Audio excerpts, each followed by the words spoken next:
Hey everyone, it's AYBL Main here. This is my series, AYBL Main's Top 5 series for albums, songs, movies, and the like. I'll be counting down those things, or at least ranking those things as I go along. Please take time to hit the red subscribe button down below. Please leave comments, maybe your top 5 in each particular category. That would be kind of cool. And whether you like or dislike the video. Other than that, guys, let's just sit back and enjoy and plug away at this series. I appreciate it. So hey everyone, AYBL Main here, and kind of wanted to jump back in with another top 5 albums for a particular artist. This time, I'm going to go with the top 5 albums for Lana Del Rey, an artist that I've kind of got introduced to in the last year. I think actually her first album I listened to during tennis season. That would have been back in April of this year. And the last album I just listened to last week, Lust for Life. So I wanted to actually sit down and maybe do a top 5 albums for her. And this is what I kind of come up with. And I appreciate your feedback on this. I know she's got this great cult following. I think that's fantastic. And what a diverse young lady. So let's kind of jump in here. Number 5, I've got Chemtrails Over the Country Club. This came out in 2021, so it's a very recent album. Very much of a switcheroo type of another album for her. She kind of went the Americana, Heartland, folk rock kind of flavored album, which was very different than any of her stuff, but you'll find that she does this quite a bit. Obviously, this was delayed a little bit because of the COVID situation. It's a little bit above average for me, so I got it at number 5. It seems a little self-indulgent in places. I mean, she's trying to kind of leaving Norman fucking Rockwell behind her a little bit. So other than diehard fans and like maybe some highbrow critics, the average fan may not just jump on board with her. With this particular album, definitely I would not use this album as an album to introduce Lana Del Rey to somebody. I did like the track Wild at Heart and Tulsa Jesus Freak and Let Me Love You Like a Woman. I thought was really good. Yeah, it wouldn't have made my top 5 for this particular year. I just did a video, top 5 albums of 2021 so far. Wouldn't make it, that's for sure. Number 4 for me is going to be Born to Die, which is 2012. I think it's her second album, if I'm going off the top of my head. A little bit of a Baroque pop, trip hop, and a new term that I had not heard of. So then, of course, I have to research a little bit. It's called sadcore. I got to imagine it's really close to slowcore. Seems kind of appropriate considering the sullen nature of some of her lyrics.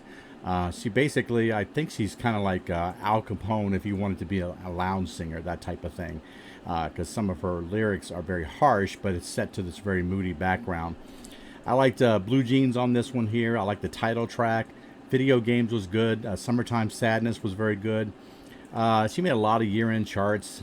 They were very random, though. Sometimes she was very high on a chart, and sometimes she was, just kind of right in the middle or a little bit lower. So I guess, she runs hot or cold with some critics. Number 3 for me, I've got Norman fucking Rockwell, which would have been the second album I ever exposed myself to for her. It came out in 2019.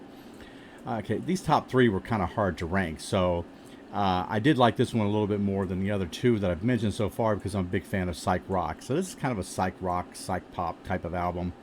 Lots of great homages in here, like to Led Zeppelin and Joni Mitchell and Crosby, Stills and Nash. She likes to switch up her genres, like we've mentioned before. But I kind of appreciate that because she's not just cashing in, from album to album based on a particular genre. So I like Venice Bitch. You should definitely check that out. That's a really cool track. Doing Time, the title track, they're all cool. Really enjoyed them. She dominated the rankings with this particular album. And it's just kind of like, if you look on a rankings for albums of the year, she definitely was right up there. So number 2 for me, I don't know whether this plays in because it's kind of a recent album. It's the last one that I've listened to for hers, but I got Lust for Life, came out in 2017. So I had to look up another genre here, trap pop. I didn't even really know what it was. Kind of had to research it a little bit, listen to some other stuff that kind of fell into that category. Kind of like the fact that she kind of embraces hip hop a little bit with some melodic pop tunes, and it gives it a different type of flavor. like I said, it was kind of a recent listen, so I don't know whether there's a bias there. I always believe in this primacy recency thing, and sometimes recent bias will play a factor in there. That being said, it's a really good album. It's strong. I like the song Love.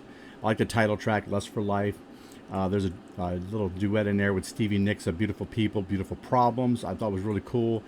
The song that kind of everybody kind of hyped up there, Groupie Love with, ASAP Rocky. Didn't really like resonate with me very well, but I'm not a huge fan of him either. I just kind of listened to a couple of his things and I wasn't a big fan, so maybe that was part of the problem. But number one for me, by a long shot. I mean, 3 words, fellas, not even close. Okay, all the other records just fell way short. Ultraviolence from 2014. This is my favorite. It's a superb album. Psychedelic rock, desert rock. It's kind of dreamy in a few places. This is very much my style of music that I like to listen to. The music video to Shades of Cool and the song itself.